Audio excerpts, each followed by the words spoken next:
ایک دفعہ کا ذکر ہے کہ ایک گھنے جنگل میں ایک غریب لکڑہارا اپنی بیوی اور 2 بچوں کے ساتھ رہتا تھا۔ ان کا نام آؤنزل اور گریٹل تھا۔ وہ لوگ اتنے غریب تھے کہ لکڑہارا ایک وقت کا کھانا بھی بچوں کو نہیں دے سکتا تھا۔ ایک دن ان کی ماں ایک بیماری کی وجہ سے انتقال کر گئی۔ ماں کے انتقال کے بعد باپ نے گھر کی ذمہ داری سنبھالی، لیکن اکیلا ہونے کی وجہ سے بچوں کا خیال بھی رکھنا پڑتا اور کام پر بھی نہیں جا سکتا تھا۔ ایک دن ایک پڑوسن نے اسے کہا، تمہیں دوبارہ شادی کر لینی چاہیے، صرف ایک عورت ہی بچوں کا خیال رکھ سکتی ہے تاکہ تم سکون سے کام پر جا سکو، ورنہ تم سب بھوکے مر جاؤ گے۔ باپ نے سوچا کہ وہ درست کہہ رہی ہے اور اس نے دوبارہ شادی کر لی۔ کچھ دنوں تک سب خوش رہے کیونکہ اب گھر میں کوئی تھا جو بچوں کا خیال رکھ سکتا تھا، لیکن سوتیلی ماں بچوں سے خوش نہیں تھی۔ وہ آؤنزل اور گریٹل کو سخت سلوک کرتی، کھانے سے روکتی اور ہمیشہ انہیں ڈانٹتی رہتی۔ ایک دن آؤنزل نے اپنا سارا کھانا گریٹل کو دے دیا۔ گریٹل نے شکریہ ادا کیا، مگر آؤنزل اداس تھا۔ وہ اپنی ماں کو بہت یاد کرتا تھا اور آسمان کی طرف دیکھ کر ستاروں میں ماں کو ڈھونڈا کرتا تھا۔ بارش کی وجہ سے لکڑی کے تاجر کئی دنوں سے گاؤں نہیں آئے تھے اور باپ کچھ کما نہیں پا رہا تھا۔ سوتیلی ماں نے تنگ آ کر کہا، یہ بچے ہر وقت کھانا مانگتے ہیں، تم نے ہفتوں سے کچھ نہیں کمایا، میں کیا پکاؤں؟ اگر میں نے گریٹل کو زیادہ کھانے نہ دیا تو وہ مجھے کھا جائے گی۔ باپ نے کہا، میں کل شہر جاؤں گا اور لکڑیاں بیچ کر تم سب کے لیے چیزیں لے آئے گا۔ باپ شہر چلا گیا تو سوتیلی ماں نے ایک خبیث منصوبہ بنایا، بچوں کو جنگل میں چھوڑ دینے کا منصوبہ۔ اگلی صبح سوتیلی ماں نے کہا، آؤنزل، گریٹل، اب جنگل میں چلی، میں تمہیں تازہ بیر توڑ کے دیتی ہوں۔ آؤنزل ہوشیار لڑکا تھا۔ اس نے راستے میں کنکر اکٹھے کیے اور چلتے چلتے زمین پر گرانے لگا تاکہ واپسی کا راستہ یاد رکھ سکے۔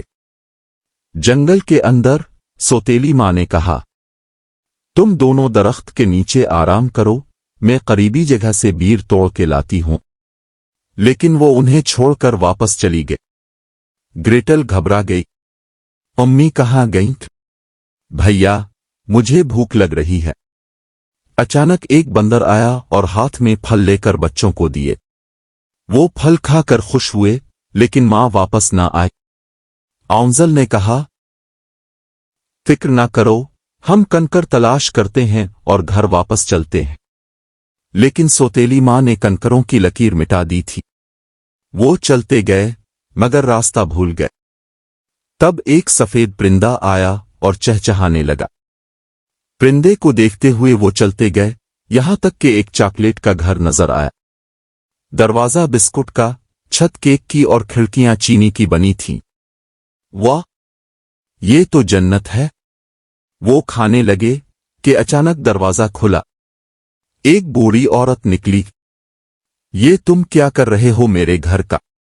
بچوں نے کہا، ہم بھوکے ہیں اور جنگل میں کھو گئے ہیں۔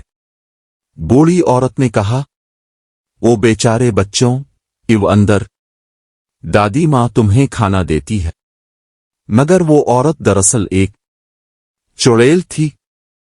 چڑیل نے آؤنزل کو پنجرے میں بند کر دیا اور گریٹل کو نوکرانی بنا دیا۔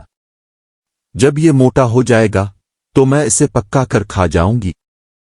آؤنزل ہوشیار تھا۔ وہ روز چڑیل کو مرغی کی ہڈی اپنی انگلی سمجھا کر دکھاتا تاکہ وہ سمجھے کہ وہ موٹا نہیں ہو رہا۔ ایک دن چڑیل نے کہا، اب بہت ہو گیا، میں اسے کھا جاؤں گی۔ اس نے دیگچی میں پانی رکھا۔ گریٹل نے موقع دیکھا، چڑیل کو دھکا دیا اور وہ دیگچی میں جا گری۔ چڑیل جل کر مر گئی۔ گریٹل نے جادوئی چھڑی لی اور آؤنزل کو آزاد کر دیا۔ پھر وہ جادوئی خزانے کے دراز کھولنے لگے، ان میں سونا، چاندی اور موتی بھرے ہوئے تھے۔ پھر آؤنزل نے چھڑی ان عجیب مجسموں پر گھمائی جو بچے بن گئے۔ شکریہ، تم نے ہمیں بچا لیا۔ آؤنزل نے جھاڑوں پر جادو کیا اور سب بچے جھاڑوں پر بیٹھ کر اڑنے لگے۔ نیچے سے آواز آئی، آؤنزل،